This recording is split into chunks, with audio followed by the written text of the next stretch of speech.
وسلم۔ بسم اللہ الرحمن الرحیم۔ اللہ تبارک و تعالیٰ کے پاکیزہ نام سے آغاز کرتے ہیں جو بہت مہربان نہایت رحم والا ہے۔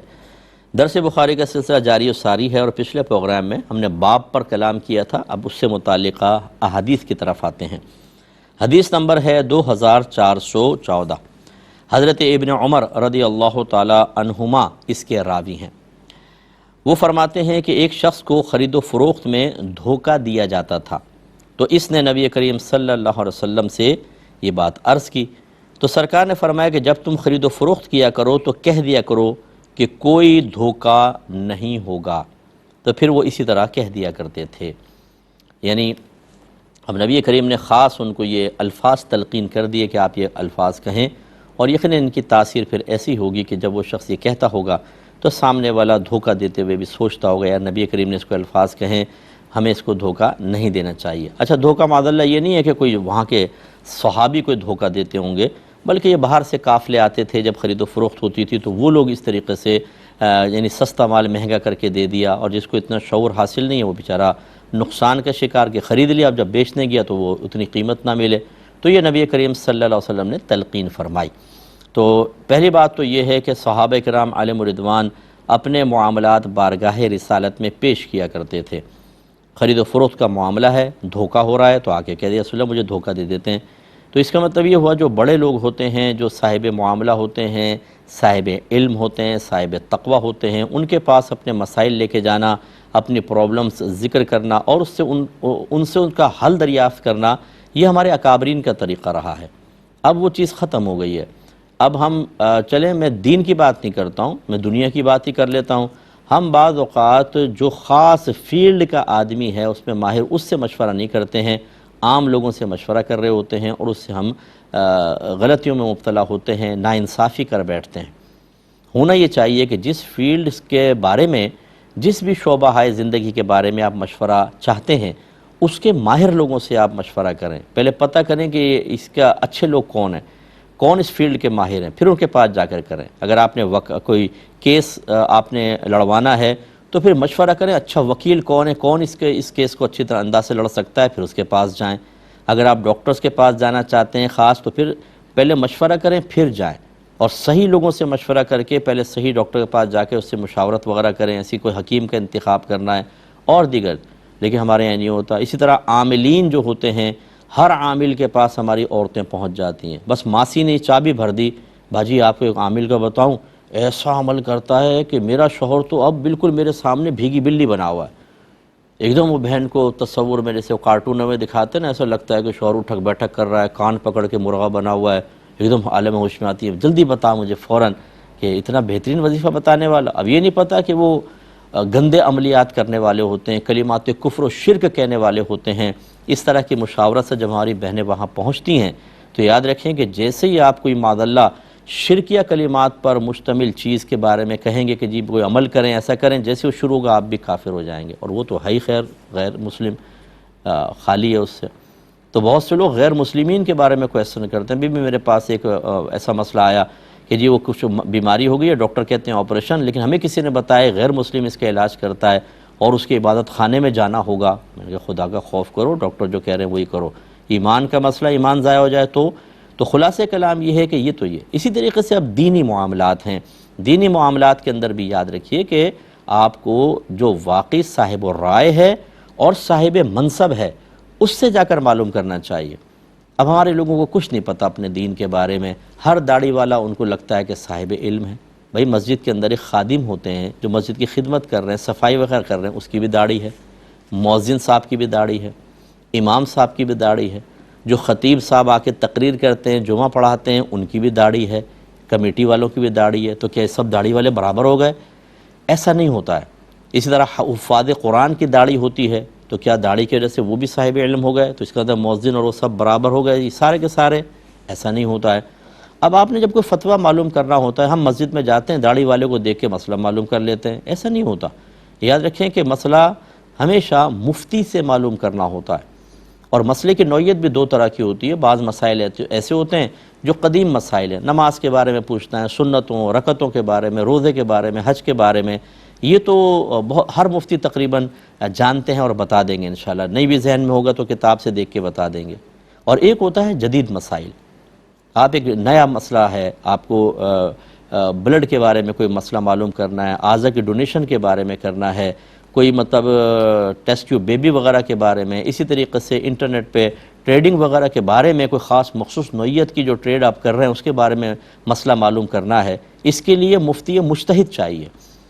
ایسا مفتی چاہیے جو جدید مسائل پر گہری نظر رکھے ہوئے ہو اور اس کو اصول اچھی طرح اس کے ذہن میں مستحضر ہوں، اور وہ جانتا ہو کہ پہلے زمانے کا مسئلہ جو معاملات سے متعلق خاص طور پر ہے، اب بعینی بیان کریں گے تو نقصان ہوگا، اس کو تبدیل ہونا چاہیے۔ یعنی وہ تغیر زمانہ کے اعتبار سے مسائل کی تبدیلی پر گہری نظر رکھتے ہیں۔ اب خرابی کیا پیدا ہوتی ہے؟ پہلی چیز طلاق کا، نکاح کا، روزے کا مسئلہ ہے، وہ بھی جا کر یہ نہیں دیکھتے کہ مفتی ہے کہ نہیں ہر داڑھی والے سے۔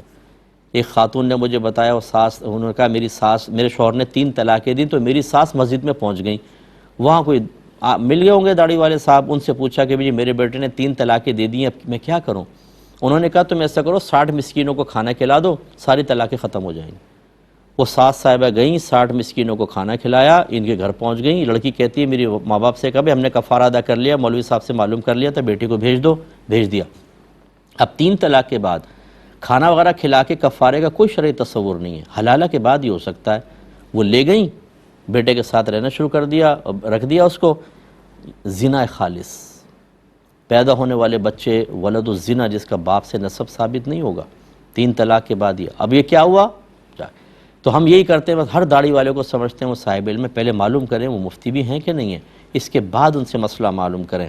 پھر وہی بات کہ اگر اس کے علاوہ مسائل ہیں جو جدید نوعیت کے مسائل ہیں، اس میں پھر آپ کو یہ دیکھنا ہوگا کیا وہ مفتی صاحب جدید مسائل بیان کرنے پہ قدرت رکھتے ہیں کہ نہیں رکھتے۔ اب آپ کہیں گے ہمیں کیسے پتہ چلے گا؟ وہ ایسے پتہ چلے گا، آپ ان سے گزارش کریں کہ حضور یہ میں نے جدید ایک نوعیت کا مسئلہ معلوم کرنا ہے، کہ آپ اس کا جواب دے سکیں گے؟ اگر وہ یس کہتے ہیں ٹھیک ہے، اگر آپ کو اعتماد ہے تو کر لیں ان سے، یا آپ کسی اہل سنت کے دارالعلوم میں چلے گئے اور وہاں پہ مفتی صاحب کہتے ہیں یس تو ٹھیک ہے، پھر آپ کر لیں۔ لیکن مجھے امید ہے اللہ کی رحمت سے اگر کوئی خوف خدا رکھنے والا ہوگا تو اچھے مفتیان کرام جن کو جدید مسائل پر اگر ان کی نگاہ نہیں ہوتی یا ان کی نظر نہیں ہوتی تو وہ کہہ دیتے ہیں کہ نہیں یہ فلاں جگہ آپ جا کے معلوم کریں، اس پر ہم کلام نہیں کریں گے۔ اور یہ بہت اچھی بات ہے، یہ کوئی یہ نہیں کہ آپ کہیں کہ اچھا تمہیں آتا جاتا نہیں ہے، ارے یہ تو سب سے بہت بڑی بات ہے، بہت عظیم انسان ہے جو یہ کہہ دے کہ جی مجھے یہ مسئلے کا حل معلوم نہیں ہے کیونکہ جدید مسئلہ ہے۔ اگر وہ غلط بتا دے تو کہ یہ ٹھیک ہے، نہیں، بلکہ یہ عاجزی اختیار کرنا بہت اچھا ہے۔ تو یوں خلاصہ کلام یہ ہے کہ صحیح شخص کا انتخاب دینی معاملے میں خاص طور پہ میں عرض کر رہا ہوں، آپ پہلے وہ کریں اور اس کے بعد اسی طریقے سے اداروں میں پڑھنے کے لیے ہم بچوں کو بھیج دیتے ہیں، میں دین کی بات عرض کر رہا ہوں، یہ نہیں پتہ ہوتا پڑھانے والے کیسا ہے، صحیح پڑھا رہا ہے نہیں پڑھا رہا، ٹیچنگ میتھڈ کیا ہے۔ میں نے کتنے لوگوں کو دیکھا ہے، میرے بہت سے ماں باپ میری تائید کریں گے، بچے نے 1 سال پڑھا، 2 سال پڑھا، 3 سال پڑھا، ماں باپ نے اسکول چھڑوا کے، کالج چھڑوا کے بچوں کو دینی مدرسے میں داخل کیا، اور اس کے بعد بچے نے کہا میں نہیں پڑھ سکتا ہوں، وہ مایوس ہو کے دوبارہ دنیاوی فیلڈ میں چلا گیا۔ اس میں اگر آپ یہ کہیں کہ جی بچے کا قصور ہے 100%، میں کہوں گا نہیں، بچے کا 100% نہیں ہوتا، بعض اوقات ہمارے پڑھانے والے کا قصور ہوتا ہے، ادارے میں رکھے ہوئے سلیبس کا قصور ہوتا ہے کہ اتنا پھیلا کے سلیبس ٹو دا پوائنٹ پڑھانا ہوتا ہے کہ پہلے سال میں کون سی صلاحیتیں بیدار کرنی ہے کہ بچہ دوسرے سال کی کتابوں کے پڑھنے کے قابل ہو سکے، وہ نہیں دیکھا جاتا۔ 6 پیریڈ پورے کرنا ہے، ان میں 2 پیریڈ کام کے ہوتے ہیں جو اگلے سال کام آئیں گے، 4 اضافی مضامین ہوتے ہیں، اور ہر استاد بچے کو تختہ مشق بنایا ہوتا ہے اپنے مضمون کے سلسلے میں، ہوم ورک دے رہا ہے، یہ کرو وہ کرو، یاد کرو، نہیں یاد کرتا مارتے پیٹتے ہیں، حالانکہ 4 مضامین ہٹا دیں کوئی فرق نہیں پڑے گا۔ لیکن ہمارے ہاں وہ رسم پوری ہو رہی ہے، اب وہ شہری بچہ بیچارہ وہ آتا ہے ادارے کے اندر، وہ اسی میں پھنس جاتا ہے، اصل جو 2 مضامین ہیں جو آگے کام آئیں گے اس پہ توجہ نہیں رہتی، غیر ضروری مضامین پہ توجہ، اور کچھ عرصے بعد وہ بچہ بھاگ جاتا ہے۔ اس لیے میں گزارش کرتا ہوں اگر آپ چاہیں کوئی اچھی مشاورت چاہیے ہو، میرا نمبر لے لیں، یہاں سے خاص طور پہ تعلیم کے سلسلے میں تو ایک دفعہ ہم سے مشورہ کر لیجئے گا، بغیر کسی لالچ کے اور بغیر کسی ذاتی مفادات کو سامنے رکھے، صرف دین کی مدد کی خاطر اور اللہ کے لیے انشاءاللہ میں آپ کو اچھا مشورہ دوں گا، امید ہے۔ ورنہ یہ نہیں ہے کہ میں خدا نخواستہ کہہ رہا ہوں کہ عقل ساری میرے اندر آ گئی ہے، یہ بھی نہیں۔ اگر آپ اپنے اطراف میں سمجھتے ہیں کوئی اچھی صاحب علم شخصیت ہیں اور وہ مطلب بچوں کی نفسیات کو بھی سمجھتے ہیں، شہری ماحول کو سمجھتے ہیں، اداروں کے ماحول کو سمجھتے ہیں، سلیبس پہ اچھی ان کی نگاہ ہے، کس چیز کی موجودہ دور میں بچوں کو دینے کی ضرورت ہے اور کس طرح بچے کو تیار کر کے عوام کے لیے مؤثر سے مؤثر ترین بنانا ہے، اگر ایسے کوئی ہیں تو آپ ان سے بالکل مشورہ کر سکتے ہیں۔ میں خدا نخواستہ یہ میرا کہنے کا ہرگز مقصد نہیں کہ میں سب سے اوپر ہوں، معاذ اللہ، میں تو سب سے نیچے، اللہ تعالیٰ مجھے علماء کی قدموں کی خاک بنا کر رکھے، انہی کے ساتھ اٹھائے تو انشاءاللہ میرا بیڑا پار۔ لیکن میں صرف مشورے کے لیے عرض کر رہا ہوں، مجھے اس وقت بہت دکھ ہوتا ہے، صدمہ ہوتا ہے جب آپ غلط لوگوں سے مشاورت اختیار کر کے، غلط کوئی چیز اختیار کر کے، کئی سال بعد رول بیک کر کے اپنے سال ضائع کر بیٹھتے ہیں۔ تو بھائی یار کوئی مشورہ ہی کر لیں، اچھے فیلڈ کے آدمی سے مشورہ کر لیں، صحیح مشورہ کر لیں تو بہتر رہتا ہے۔ بہرحال یہ ضمناً بات آئی تو میں نے آپ کو سمجھائی۔ اگلے حدیث کی طرف آتے ہیں، 2415 نمبر حدیث پاک ہے، اور حضرت جابر رضی اللہ تعالی عنہ اس کے راوی ہیں، بیان کرتے ہیں کہ ایک شخص نے اپنے ایک ایسے غلام کو آزاد کر دیا کہ اس کے پاس اس غلام کے علاوہ اور کوئی مال نہ تھا، تو نبی کریم صلی اللہ علیہ وسلم نے اس کے آزاد کرنے کو عملاً مسترد کر دیا، فرمایا کہ نہیں یہ آزاد نہیں ہوگا، تم اپنے پاس ہی رکھو۔ پھر آپ سے اس غلام کو حضرت نعیم بن نحام نے خرید لیا۔ دیکھیں یہ اس لیے تھا، یہ پہلے بھی حدیث گزر چکی تھی کہ اس شخص کے پاس اور مال نہیں تھا، اس کے کچھ ورثاء بھی تھے اور اس نے اس کو صدقہ کر دیا۔ اگر صدقہ یعنی آزاد کر دیتا، چھوڑ دیتا تو ورثاء اس سے محروم ہو جاتے، اور ورثاء کو اس وقت بہت سخت ضرورت تھی، اس لیے نبی کریم صلی اللہ علیہ وسلم نے اس کو روک دیا تاکہ ورثاء کو اس کا فائدہ حاصل ہو۔ لیکن یہ حاکم اسلام کا کام ہوتا ہے کہ وہی کر سکتا ہے، ہر شخص کسی کو اس کی وصیت سے یا اس کے عملی قدم سے عام آدمی نہیں روک سکتا، یہ نبی کریم نے روکا۔ لیکن بہرحال اگر علماء ہوں، جیسے ہم سے بھی بہت سے لوگ مسئلے معلوم کرتے ہیں کہ مفتی صاحب میں یہ چاہتا ہوں کہ اپنا پیسہ فلاں کو ہبہ کر دوں، گفٹ کر دوں، فلاں کو اتنا دے دوں، فلاں کو اتنا دے دوں، اور پھر ہم اس میں یہ دیکھتے ہیں کہ یہ صحیح فیصلہ نہیں کر پا رہے، اس میں ورثاء کو محروم کر رہے ہیں، اس میں غلط آدمی تک وہ چیز پہنچا رہے ہیں، یا سارا پیسہ ہی پبلک میں تقسیم کر رہے ہیں، جو ایسے لوگ ہیں کہ وہ رشتہ دار ان کے لیے کبھی ہاتھ اٹھا کر دعا بھی نہیں کریں گے، ان کی محبت صرف اس وقت تک ہے جب تک یہ مال نہ دے دیں، جس وقت مال دیا نہیں ان کے پاس منہ میں پانی ڈالنے والا بھی کوئی نہیں ہوگا۔ پھر ان کو مشورہ دیتے ہیں کہ آپ سارا نہ صدقہ کریں، سب نہ دیں، کچھ اپنے پاس بھی رکھیں اور کچھ اللہ کے لیے بھی دیں۔ سب کا حق تو آپ کو یاد آ گیا، اس کی بھی محبت حاصل کر لوں، اس کے چہرے پہ مسکراہٹ دیکھ لوں، اس کے بھی لاڈ پیار حاصل کر لوں، لیکن کچھ اللہ تعالیٰ اور دین کا بھی حق ہے کہ نہیں؟ پھر ہم کہتے ہیں کچھ اللہ کے لیے بھی آپ دے کر جائیں۔ اگر یہ آپ کے لیے ہاتھ اٹھا کر دعا نہیں بھی کر رہے ہوں گے، انشاءاللہ آپ کا صدقہ جاریہ قبر میں آپ کے قبر کو منور کر رہا ہوگا، نور کے تھال آ رہے ہوں گے آپ کی قبر میں۔ ورنہ عمومی طور پہ دیکھا ہے کہ جب ہم چھوڑ کر جاتے ہیں، لوگ چھوڑ کر گئے ہیں کروڑوں روپے، اربوں روپے، لاکھوں روپے، اور بعد والوں کو فرصت ہی نہیں ہے کہ کبھی ان کی قبر پر آ جائیں، ان کے لیے دعا کریں۔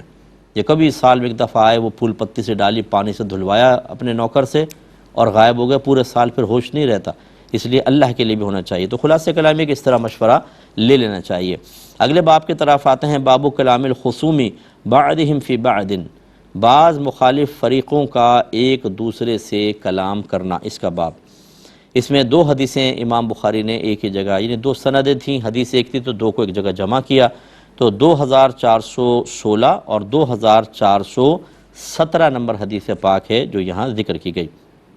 حضرت عبداللہ رضی اللہ تعالی عنہ اس کے راوی ہیں، وہ کہتے ہیں کہ نبی کریم صلی اللہ علیہ وسلم نے فرمایا، جس نے کسی چیز پر حلف اٹھایا یعنی قسم کھائی اور وہ اس میں جھوٹا تھا تاکہ وہ کسی شخص کے مال پر قبضہ کر لے، تو وہ اللہ تعالیٰ سے اس حال میں ملاقات کرے گا کہ وہ اس پر غضبناک ہوگا۔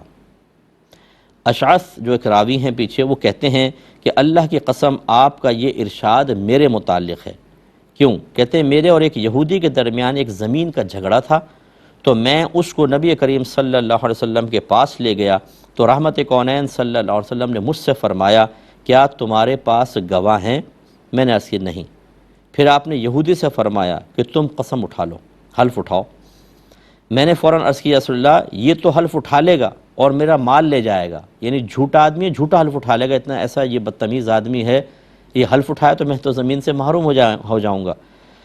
تو میں نے عرض کیا، رسول اللہ یہ تو حلف اٹھا لے گا اور میرا مال لے جائے گا۔ تب اللہ تبارک و تعالی نے یہ آیت نازل فرمائی، جس کا ترجمہ ہے کہ بے شک جو لوگ اللہ کے عہد اور اپنی قسموں کے عوض تھوڑی قیمت حاصل کرتے ہیں، ان لوگوں کے لیے آخرت میں کوئی حصہ نہیں ہے، اور نہ آخرت میں اللہ تعالیٰ ان سے کوئی کلام کرے گا، اور نہ قیامت کے دن ان کی طرف نظر رحمت فرمائے گا، اور نہ ان کو پاکیزہ کرے گا، اور ان کے لیے دردناک عذاب ہے۔ سورہ آل عمران آیت نمبر 77 ہے، یہ ہو سکے تو آپ نکال کر اپنے پاس رکھ لیں، آیت نمبر 77۔ تو یعنی اب دیکھیں ہوا کیا ہے، اب اس کو ہم ذرا دیکھ لیتے ہیں، پہلے حلف کے جھوٹے حلف پہ ہم بعد میں کلام کرتے ہیں۔ مسئلہ یہ ہوتا ہے کہ جب کوئی فیصلہ کر رہا ہوتا ہے تو وہ قانون کا پابند ہوتا ہے۔ بعض اوقات ہم دیکھتے ہیں کہ قانون کی پیروی کرنے کی وجہ سے فیصلہ غلط ہو رہا ہوتا ہے، مطلب مثلاً کہ جو ظالم ہے وہ مظلوم بن رہا ہوتا ہے اور مظلوم ظالم بن رہا ہوتا ہے، اور ہمیں پتہ ہے کہ ایسا ہو رہا ہے، تو اس وقت ہم سامنے والے کو جج ہوتے ہیں یا کوئی مفتی صاحب ہوتے ہیں تو ہم ان کو برا بھلا کہنا شروع کر دیتے ہیں کہ دیکھو جی انہوں نے غلط فیصلہ کر لیا۔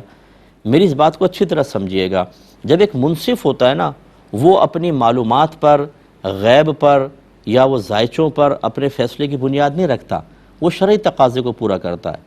ہم کورٹس کو ہٹا دیں، ہم دینی معاملات دیکھ لیں، جیسے ابھی میں نے آپ کو پچھلے پروگرام میں میرا دیکھ لیجئے گا، اس میں نے آپ کو بتایا تھا کہ جو خلاف اصل کا دعویٰ کرتا ہے وہ مدعی کہلاتا ہے، اور اس پر لازم ہوتا ہے کہ وہ گواہ لے کر آئے، اور جو اصل کا دعویٰ کر رہا ہوتا ہے اگر یہ گواہ نہ لا سکے تو پھر اس سے کہا جاتا ہے کہ تم قسم کھاؤ، قسم کھا لے گا اس کے حق میں فیصلہ ہوگا، قسم نہیں کھائے گا، انکار کرے گا تو اس شخص کے حق میں فیصلہ ہوتا ہے۔ اور اصل اور خلاف اصل کی تعین اس طرح ہوتی ہے کہ ترتیب میں جو چیز پہلے ہوتی ہے وہ اصل کہلاتی ہے، جو بعد میں ہے وہ خلاف اصل کہلاتی ہے۔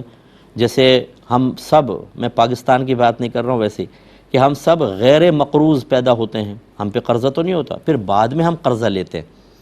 اب ایک شخص آپ کے پاس آیا اور اس نے کہا، الزام لگایا کہ اس کے اوپر میرا 1,00,000 روپے قرضہ ہے، آپ کہہ رہے ہیں قرضہ نہیں ہے، تو قرضہ نہ ہونا یہ پہلی حالت ہے، اور قرض لینا یہ دوسری حالت ہوتی ہے۔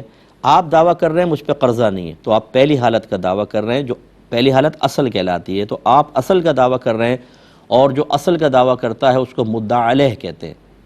اور یہ شخص خلاف اصل کا دعویٰ کر رہا ہے، یعنی دوسری والی ترتیب کے لحاظ سے دوسری صورت کا یہ خلاف اصل کا دعویٰ کر رہا ہے، اور جو خلاف اصل کا دعویٰ کرتا ہے اس کو مدعی کہتے ہیں، اور اس پر گواہ لانا لازم ہوتا ہے۔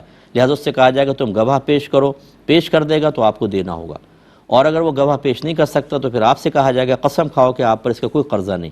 اگر آپ قسم کھا لیتے ہیں تو کوئی قرضہ نہیں، لیکن قسم کھانے سے انکار کر دیں گے تب بھی اس کے حق میں فیصلہ ہوگا۔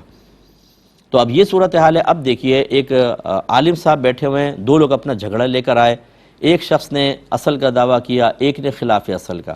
آپ خلاف اصل کا دعویٰ کر رہے ہیں اور حق پر ہیں، آپ مثلا مظلوم ہیں، تو یقینی سی بات ہے مفتی صاحب آپ سے کہیں گے نا بھئی گواہ لے کر آؤ۔ اب آپ کہتے ہیں میں کہاں سے گواہ لے کر آؤں بھئی، میرے پاس تو کوئی بھی نہیں، ہم تو دونوں تنہائی میں تھے۔ اب شرعی اصول کیا ہے؟ آپ کے کہنے پر وہ فیصلہ آپ کے حق میں کر دیں، یہ شرعی تقاضے کو پورا کریں۔ انہیں تو نہیں پتہ کہ غیب کا معاملہ کہ کیا ہوا تھا کیا نہیں۔ اب وہ جب وہ شخص قسم کھا لیتا ہے اس کے حق میں فیصلہ ہوتا ہے، آپ ناراض ہو جاتے ہیں، یہ غلط فیصلہ کر دیا، میں تو مظلوم تھا۔ سمجھیے گا اس بات کو، اس پہ انشاءاللہ نیکسٹ پروگرام میں پھر کلام کریں گے۔ وآخر دعوانا ان الحمدللہ رب العالمین۔